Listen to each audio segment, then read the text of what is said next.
Bonjour à tous et bienvenue pour la matinale, l'émission quotidienne de CMC Markets à 10 heures du matin. Nous sommes aujourd'hui le mercredi 27 janvier 2016 et aujourd'hui c'est le jour du FOMC. Hier, nous avons eu des indices et un pétrole qui repartaient rapidement à la baisse dès l'ouverture. Et lorsque nous avons fait cette émission hier, nous avons vu ensemble que les facteurs de risque, les indicateurs de risque tels que le yen ou l'indice de volatilité, le VIX, ne corroboraient pas la possible reprise de la baisse qui s'effectuait donc sur le pétrole et le CAC.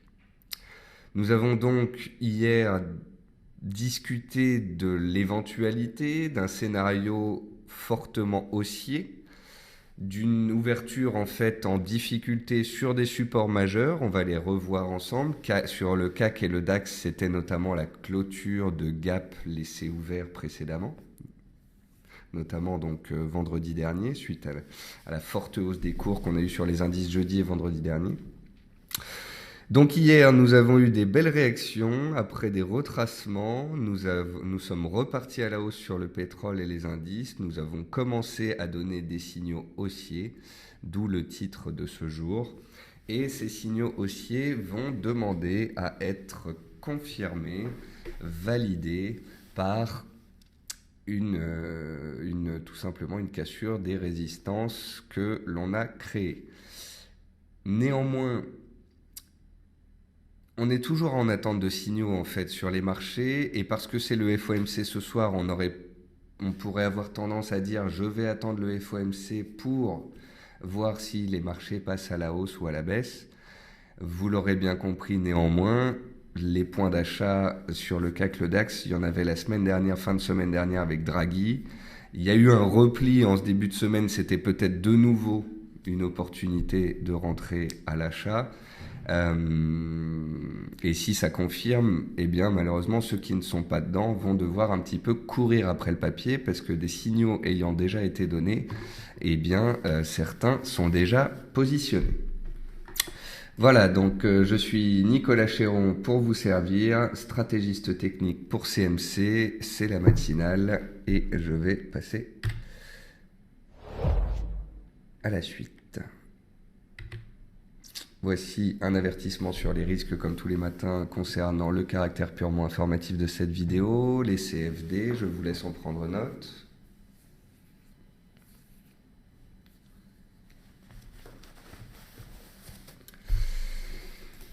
Alors, comme d'habitude, dans cette matinale, nous allons voir ensemble les dernières news. Le calendrier économique est passé en revue des actifs sur la plateforme. En même temps, je répondrai à vos questions. Alors, du point de vue de l'actualité, quelles sont les dernières news ? UBS parle de la mise en place d'un point bas tactique sur les indices américains. Alors, pourquoi le mot tactique est employé ici ? Je pense que c'est parce que les 1810-1820, c'est vraiment une zone très claire, très nette et donc tactique qui a été créée en fait sur les indices américains depuis 1 an et demi. On a testé, me semble-t-il, ce seuil fin 2013, puis fin 2014, puis toute l'année 2015, puis là début 2016. À court terme, on a un point bas et maintenant c'est à la Fed de confirmer ou non ce point bas. Encore une fois, on va parler aujourd'hui des scénarios qui peuvent arriver ce soir suite au FOMC. Je vous pose la question, est-ce que la Réserve fédérale américaine aurait tendance et intérêt à faire baisser ses indices ? Je ne pense pas. Est-ce que les Américains sont embêtés par la hausse du dollar ? Oui. Est-ce que les Américains pourraient donc avoir tendance à faire pression un peu sur le dollar à court terme en étant un peu plus dovish, c'est-à-dire en étant un peu plus prudent concernant les hausses de taux à venir ? C'est une possibilité que j'évoque et que je garde en tête pour ce soir. Voilà. Pour moi, la Fed aurait plutôt intérêt à calmer le jeu concernant les possibles hausses de taux à venir, se détendre un petit peu pour permettre au marché de respirer après les frayeurs que l'on s'est fait en ces premières semaines de janvier. D'autant plus quand, en parallèle, les choses se calment, que ce soit sur le pétrole ou que ce soit sur la Chine. Au sujet de la Chine, justement, cette dernière a demandé aux banques d'arrêter de prêter du yuan à l'étranger. La POBC, donc la Banque populaire de Chine, essaye vraiment ici de mettre la main sur son marché actions et sur son marché monétaire, de reprendre le dessus et ainsi de gérer la situation, de permettre possiblement par la suite aux indices chinois de remonter et donc à l'ensemble des bourses mondiales de reprendre un petit peu de poil de la bête après que la Chine ait pesé grandement ces dernières semaines. Bon chiffre du côté des entreprises américaines, 78,3% des entreprises américaines battent jusqu'ici le consensus. Alors c'est le tout début, seulement 18% des entreprises du SP500 ont publié, mais tout de même, on manquait de facteurs positifs macroéconomiques ces derniers temps et c'est un facteur positif microéconomique qui s'offre à nous avec des bonnes publications de résultats jusqu'ici. Néanmoins, on ne peut pas dire que Apple ait battu le consensus ou ait fait beaucoup mieux que les attentes. La société à la pomme a publié des résultats en demi-teinte. Alors pourquoi est-ce que ce sont des résultats en demi-teinte ? Eh bien, tout simplement parce qu'on passe d'une société qui avait 35 à 40% de croissance à une société qui fait 1% de croissance de chiffre d'affaires. Le chiffre d'affaires, la vente d'iPhone était un petit peu inférieure aux attentes. Les ventes d'iPad et d'autres produits décélèrent. Le chiffre d'affaires à venir a été revu à la baisse. Donc voilà beaucoup de facteurs qui expliquent que Apple ait perdu un peu de sa superbe ces derniers temps et que Apple soit en baisse de moins 2,5 en after hour. Donc après 22 heures, après la publication de ses résultats. Qu'est-ce qui fait que Apple tient et que Apple ravit quand même certains ? Eh bien, la réponse est très simple. 72 milliards de chiffre d'affaires trimestriel. C'est le record historique de la société Apple. C'est un des plus gros chiffres d'affaires trimestriels réalisés par quelque société que ce soit. Du moins, le bénéfice net, lui, sera un des plus importants d'une société américaine sur des chiffres trimestriels. Donc voilà, Apple n'est plus la société qu'elle était avant, avec la grosse croissance, avec les nouveaux produits, avec un potentiel énorme. Ça devient une énorme entreprise relativement stable, qui vend bien, mais qui vend un peu moins. Et certains opérateurs, j'ai vu une analyse intéressante où on comparait en fait les PER, donc les Price Earning Ratio, donc c'est des ratios boursiers pour dire si un titre est cher ou pas. Et en fait, on comparait Apple aux grandes banques américaines. Voilà. C'est pas sur Apple ni sur les banques qu'on va aller chercher de la grosse croissance, mais on cherche des industries, des sociétés qui sont fiables, qui tiennent le choc et qui font des bons résultats, ce qui est le cas d'Apple. Voilà. Mais Apple a complètement perdu son statut de superstar, on bat les consensus tous les trimestres, etc. J'avais d'ailleurs publié l'année dernière, en 2015, dès le mois de mai, donc il y a 8 mois, un papier sur Apple disant « Le meilleur n'est-il pas derrière nous ?» D'ailleurs, laissez-moi faire une petite parenthèse sur le site de CMC Markets.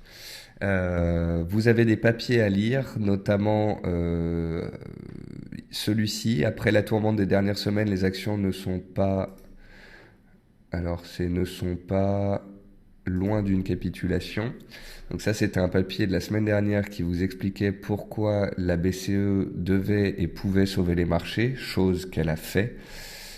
C'est donc maintenant au tour du FOMC et de la Fed de faire son job, et ensuite ce sera à la Banque du Japon, la BOJ, d'également être en soutien. Si ces trois banques centrales-là opèrent intelligemment une dialectique de soutien, alors les indices pourraient tenir, voire remonter drastiquement. Vous avez une analyse ici à lire sur le pétrole, vous avez une analyse ici à lire sur l'or, vous avez la matinale d'hier, et vous avez enfin, puisque je viens de rentrer de vacances, le webinaire sur les biotechnologies que j'ai fait avec Sacha Pouget. C'est une vidéo de 2 heures que vous pouvez lancer ici, puis ensuite agrandir. Bonjour Voilà, à donc tous c'est une et vidéo, bienvenue. apprenez à trader les biotechnologies. On est revenu sur l'année 2015, sur l'année 2016, sur les risques de trader les biotechnologies. J'espère que ce webinaire vous plaira vraiment. Alors, je repasse à ma présentation. Donc, UBS parle d'un point bas, la POBC, la Banque de Chine, tente de calmer le jeu, les entreprises américaines battent le consensus, Apple fait des résultats en demi-teinte et je vous ai expliqué son changement de statut, et le pétrole stabilise dans la zone des 30 dollars. Et c'est tout ce qu'on lui demande. À partir du moment où il ne chute plus fortement, eh bien, il soutient indirectement les indices. Côté entreprise, ST Microelectronics a lancé un plan de suppression, généralement c'est pas des bonnes choses pour le long terme, ni pour la société, ni pour ses salariés, mais par contre à court terme, ça montre un changement de ton, du moins une prise en main de la société, de la situation, et ça le marché a tendance à le souligner. Donc Apple reprenait 5% dans les premières minutes de cotation. Valneva, société biotechnologique, annonce la mise en place d'un nouveau réseau mondial de distribution et de marketing. Valneva prenait 15% ce matin, c'était la biotech la plus fortement en hausse devant Genfit. Valneva est un dossier dont je vous ai déjà parlé, qui est sur la plateforme CMC Market et qui est très intéressant. Accor a été relevé par Goldman Sachs, Saint-Gobain est relevé par HSBC. Quant aux résultats à venir, ce soir, vous aurez les publications de Kaufmann Broad, Casino Partouche, Next Radio TV et Obey. Concernant les statistiques, pour finir cette présentation, la confiance des consommateurs hier aux US est ressortie supérieure aux attentes. D'ailleurs, il manque un E. Donc, elle était supérieure aux attentes. Et donc, tout comme les résultats d'entreprises américains, c'est une bonne chose. Vous noterez qu'en fait, ces 6 derniers mois, les statistiques, les chiffres américains étaient un peu en demi-teinte, les résultats, etc. Et là, pour l'instant, c'est plutôt positif. Alors par contre, si la Fed garde le cap et se dit les résultats sont bons, la confiance du consommateur c'est bon, l'inflation ça se stabilise, le pétrole aussi, est-ce qu'on n'aurait pas tendance à dire tout va bien, on va continuer de monter les taux? C'est une possibilité, mais ce serait jouer à un jeu dangereux de la part des officiels de la Fed. Ce jour, à 16h30, on aura les stocks de pétrole. Qui dit stock de pétrole dit décalage des indices. Vous avez compris que ces dernières séances, le pétrole et les indices étaient corrélés parfaitement ensemble. Donc si les stocks sont inférieurs aux attentes et que le pétrole décale à la hausse, ça tirera l'ensemble de la cote. Bien évidemment, c'est à 20h que le coup près tombera avec les minutes du FOMC. C'est une publication de la part de la Fed, donc la Réserve fédérale américaine. On va en savoir plus sur leurs perspectives économiques, sur ce que pense la Fed des dernières secousses de marché. Est-ce que la Fed s'inquiète de la hausse du dollar ou non? Voilà. Et on devra lire entre les lignes et on verra les impacts sur le marché. Si la Fed est plutôt dovish, si elle est plutôt en soutien, si elle est plutôt complaisante, eh bien, ça pourrait soutenir les indices et faire un peu baisser le dollar. Le souci, si vous voulez, là-dessus, c'est que la Fed, quoi qu'il se soit passé ces derniers temps, a gardé le cap et a dit, voilà, l'économie américaine va bien, le reste on s'en soucie pas, on va monter les taux 3 ou 4 fois dans l'année. Voilà. Donc vont-ils enfin adopter ce ton un petit peu plus soft qu'on leur demande afin de soutenir les indices? Nous verrons ce soir. Et puis à 21h, ce sera la RBNZ, donc la Royal Bank of New Zealand, qui publiera au sujet de ses taux d'intérêt. On va maintenant passer sur la plateforme. On va commencer par les indices. Donc sur les indices, mon constat est relativement simple, vous allez vite comprendre. Donc, comme je vous l'ai expliqué hier concernant le SP500 et le Dow Jones, la baisse d'hier était susceptiblement le moyen de venir tester le cours de clôture des plus bas du mois de janvier. C'est exactement ce qui s'est passé. On a repris 1% dans la foulée, on a bien clôturé. Maintenant, vous l'aurez compris, il faudrait ce soir confirmer tout cela en cassant les plus hauts précédents des dernières séances, en sortant de cette zone de congestion que l'on a à court terme ici. Donc, vous voyez, il va falloir s'extraire de cette zone-là, par le haut ou par le bas. Tout dépendra de la Fed, je pense. Concernant le 440, en fait, on est dans une consolidation légitime. Regardez, la semaine dernière, vendredi, on fait un énorme chandelier haussier. Le lundi, on consolide. Le mardi, on vient prendre appui sur les supports. Hier matin, on disait qu'on avait donc clôturé un gap quand on était revenu sur support et que ça pouvait repartir. Et puis là, les acheteurs ont tout retracé hyper violemment. On a même inscrit un nouveau plus haut par rapport à la semaine dernière hier. Donc, le fait qu'on tienne le gap ici qui avait été laissé ouvert, 1, c'est un bon point. Le fait 2, qu'on soit repassé au-dessus du cours d'ouverture et qu'on ait clôturé dessus est un bon point. 3, le fait qu'on ait clôturé le gap baissier qu'on avait ouvert hier à l'ouverture, c'était un point positif. 4, le fait que l'on retourne vers les plus hauts. C'était, excusez-moi, j'ai un petit OK. C'était encore un point positif. Donc hier, 4 points positifs qui faisaient que, eh bien, si vous aviez payé hier sur le support, la question se posait, et se pose encore d'ailleurs, de potentiellement garder des achats pour jouer un éventuel débordement haussier. Alors, il n'y a pas besoin de faire maths sup, maths spé pour voir la résistance. Les plus hauts des 4 dernières séances sont exactement au même seuil, dans la zone des 4370-75 points. Donc, à mon avis, dans ce type de situation, tout dépend de votre profil. Il y a des gens qui sont prudents, qui ne sont jamais en position pour un FOMC. Il y a des gens qui ont payé la semaine dernière en se disant c'est un point bas, je vais le garder.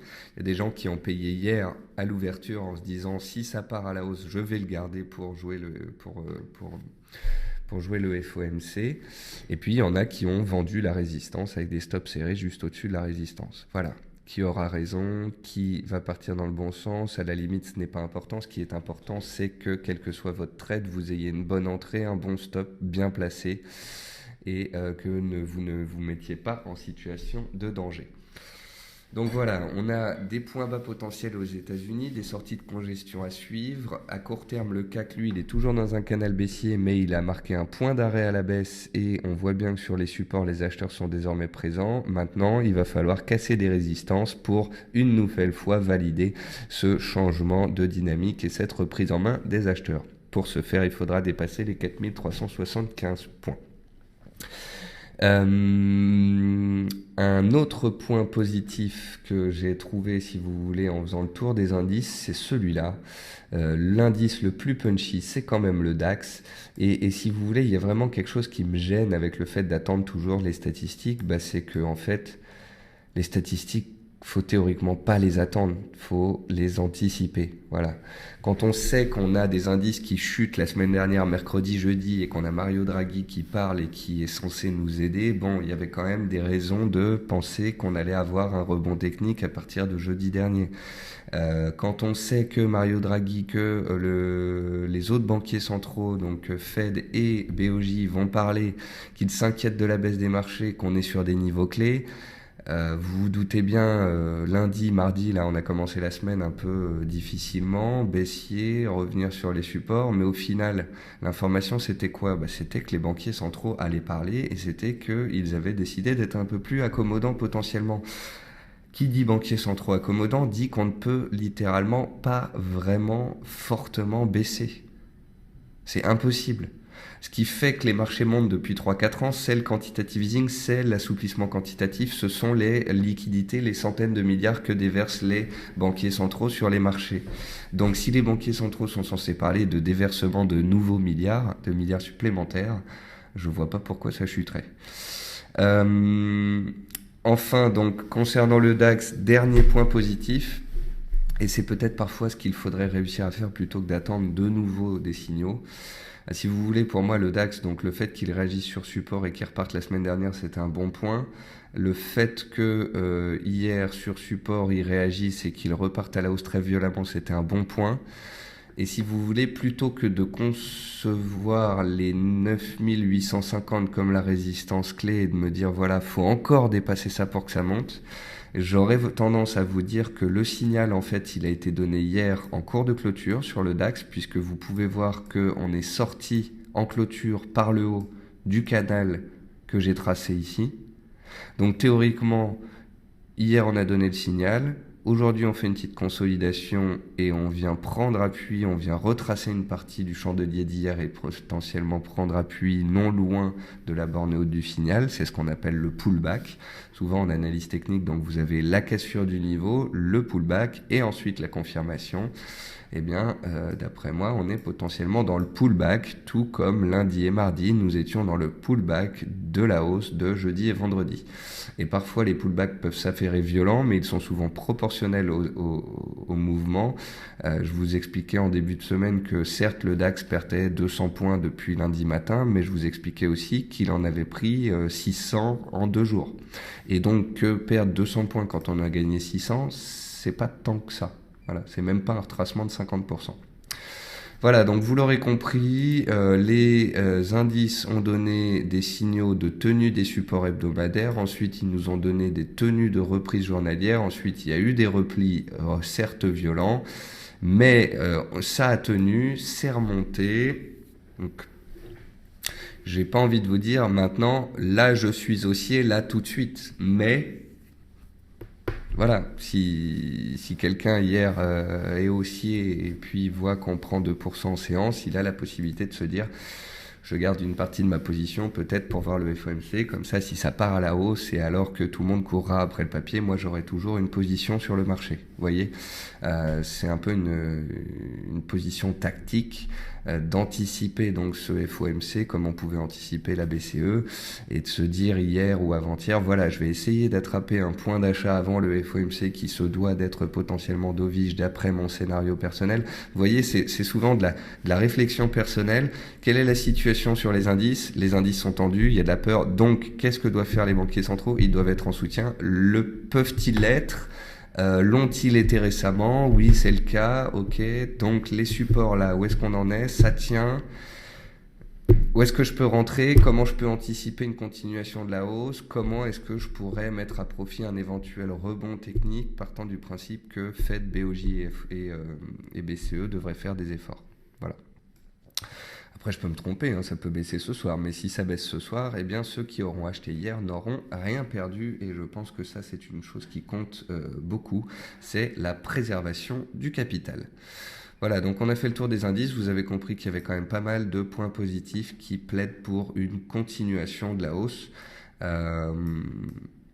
Personnellement, si je devais aller plus loin dans mon analyse et dans mon scénario, je pense qu'il y a des chances que les indices boursiers reviennent vers pas forcément les cours d'ouverture de début d'année, mais vers les résistances clés. Le DAX a une résistance clé à 10 120 points, et je pense que ce serait l'objectif théorique de la sortie de canal. Le 440, lui, a un objectif théorique à 4470 points, c'est le point clé de mi-décembre, et vous voyez, c'est marqué sur mon graphique. Donc voilà, le CAC doit casser ses 4375, accélérer au-dessus de 4400, au-dessus il y a la zone des 4470, 4500 qui est un objectif théorique. Et ensuite on arrivera dans le dur et on verra s'il s'agit que les marchés se retournent et repassent positifs sur l'année. Ça c'est vraiment pas encore acquis et ça fait toujours pas partie de mon scénario. On va passer aux matières premières. Sur les matières premières, le constat est exactement le même que sur le pétrole, excusez-moi. Sur les matières premières, on va passer au pétrole. Sur le pétrole, le constat, c'est le même que l'on a fait sur les indices. Le pétrole était baissier, il se faisait peur, il était remonté jeudi, vendredi dernier, un peu trop haut, un peu trop vite. Donc lundi il a consolidé et mardi on a fait l'émission et on a dit voilà, Le pétrole est baissier, mais il vient de mettre un bel à-coup haussier. Il vient de retracer 61,8% de Fibonacci de la hausse qu'on a eu jeudi et vendredi dernier. C'est donc potentiellement un point bas manifeste. On a parlé de ça hier, on était autour de 29,50, 29,80 et on est remonté pratiquement à 33. On a pratiquement pris 300 points dans la séance. Mais, malgré tout, les vendeurs sont restés là et se sont remontrés puisque à 23 euros, il y a la résistance à 32 dollars. Excusez-moi, je m'en remets un peu les pinceaux. À 32 dollars, 32,70 me semble-t-il. C'est ça, à 32,70, vous avez la résistance. Donc hier, on est de nouveau venu toucher la résistance et puis ça a bloqué. Donc, tout comme sur les indices, on a des velléités haussières, on a une hausse de la volatilité, on a potentiellement des chiffres en soutien. On verra donc avec les stocks de pétrole cet après-midi aux USA. Et faudra casser les 32,70 pour pouvoir aller chercher les 36, 38 dollars. Voilà, tout simplement. Alors pour l'instant, ça reste baissier. Pour l'instant, on est sous MM20, MM20 jours qui fait résistance comme elle l'avait fait par le passé. Donc ceux qui sont vendeurs des 32,50, 32,70 sur MM20 parce que c'est le niveau, eh bien c'est tout à fait compréhensible. De la même façon que ceux qui ont acheté jeudi, vendredi dernier en début de séance ou bien mardi sur le repli peuvent se dire tant que le bas de range ici tient, je joue la hausse. Voilà, donc en fait, on a des vendeurs de haut de range, on a des acheteurs de bas de range, on est dans un range de court terme. Vous allez me dire, oui, mais Nicolas, dans une tendance baissière, il y a plus de chances qu'on sorte par le bas d'un range que par le haut. Et je vous répondrai que après un triple mouvement baissier, 1, 2, 3, on a souvent des corrections en ABC avec A, B, C. On aurait fait A, B, il resterait C à la hausse. D'autre part, il y a le fait qu'on arrive sur des seuils psychologiques très long terme énormes. Il y a aussi le fait qu'il y a eu le froid aux États-Unis et donc potentiellement baisse des stocks. Voilà, tout ça, ce sont des éléments potentiellement positifs à court terme qui plaident pour un peu plus de hausse sur le pétrole. Concernant le gaz naturel, on en a parlé hier, il est erratique, il fait des petites mèches, les stocks de jeudi changeront la donne. Pour l'instant, donc, le gaz était dans un canal baissier de moyen terme. Il en est violemment sorti. Il est revenu faire son repli et potentiellement, la tendance est haussière et on pourrait avoir une nouvelle vague haussière si, tout comme sur le pétrole, les acheteurs étaient de retour. Mais entre le froid, entre les signaux haussiers donnés ces dernières séances, etc., il y a désormais, enfin, des perspectives de velléité haussière. Quel autre actif je voulais vous montrer? Ah oui, je voulais vous parler de l'or. On a parlé de l'or hier et je vous disais que si les indices montaient fortement, l'or pourrait retomber. Néanmoins, comment vous dire ça? Si la Fed est dovish, si la Fed est complaisante, ça pourrait faire pression sur le dollar américain. Et qui dit baisse du dollar dit hausse de l'or mécanique puisque l'or est corrélé et coté en dollars. Donc, j'aurais tendance à dire que on pourrait très bien avoir des indices boursiers qui montent avec l'or qui monte. Voilà. Donc, autant depuis le début de l'année, l'or a eu son statut de valeur refuge. Et quand on a vu des accès baissiers, des accès de pessimisme et de la peur, on a vu l'or un petit peu donc repartir à la hausse, reprendre du poil de la bête. Mais je pense aussi qu'il y a un facteur de soutien de l'or, c'est la baisse éventuelle du dollar américain. Et donc ça c'est à suivre. D'ailleurs, en parlant du dollar, on va aller faire un tour sur les devises. Alors sur les devises, si vous avez un petit peu suivi, donc j'ai posté quelques graphiques ces derniers temps. Alors quand je dis poster des graphiques, c'est généralement sur Twitter. J'ai posté un graphique mensuel sur la livre pour montrer que la livre avait potentiellement touché un énorme support à proximité des 1,40 à très long terme. En cours de clôture, donc ici, on a les 1,43. Et quand on va chercher un peu dans le passé, on voit qu'ici, on a une zone de soutien à 1,40-50. Et on voit aussi donc qu'il y a une oblique qui passe par tous les plus bas depuis 4 ans. Voilà. Donc pour moi, la livre est arrivée sur une zone critique, une zone de moyen terme, et alors que certains passent baissier sur cet actif, j'aurais tendance à dire attention, on vient de perdre 2000 points rapidement, le dollar est sous résistance, le FOMC pourrait le faire baisser, et la livre, elle, est revenue sur des niveaux clés. Elle pourrait donc continuer de reprendre un petit peu de la hauteur et de remonter ne serait-ce que vers un 45. Pour remonter à un 48 à moyen terme, il faudra vraiment une baisse importante du dollar américain. Je vous ai parlé aussi ces dernières séances du rouble en vous expliquant que si le pétrole remontait, le rouble chuterait. Hier, le rouble avait gapé à plus 3 et je vous avais expliqué que si le pétrole devait remonter, on finirait peut-être en baisse. Le rouble a fini en baisse hier de 1%. Et baisse encore ce jour.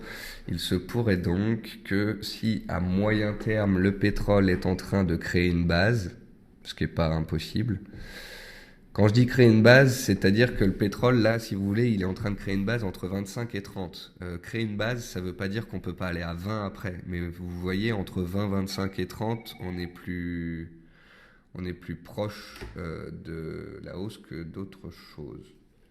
Oui. Oui, donne-moi une petite seconde, je termine mon émission. Donc l'USD rouble, c'était aussi un moyen de jouer la hausse du pétrole en jouant la baisse de la paire USD rouble. Voilà. Écoutez, je pense qu'il y a beaucoup de scénarios de toute façon, actions et forex que j'ai en tête, mais il faudra que la situation se décante avec le FOMC de ce soir. Donc attendons le FOMC de ce soir, voyons ce qu'il en est sur les scénarios que je vous ai donnés sur les indices et sur le pétrole. Il sera alors temps d'y voir plus clair et nous ferons un point complet à ce sujet demain matin, 10h tapante pour la matinale. Voilà, je vous souhaite à tous une bonne journée, un bon trading et je vous retrouve demain. Je file faire une interview pour TV Finance. Bonne journée à tous.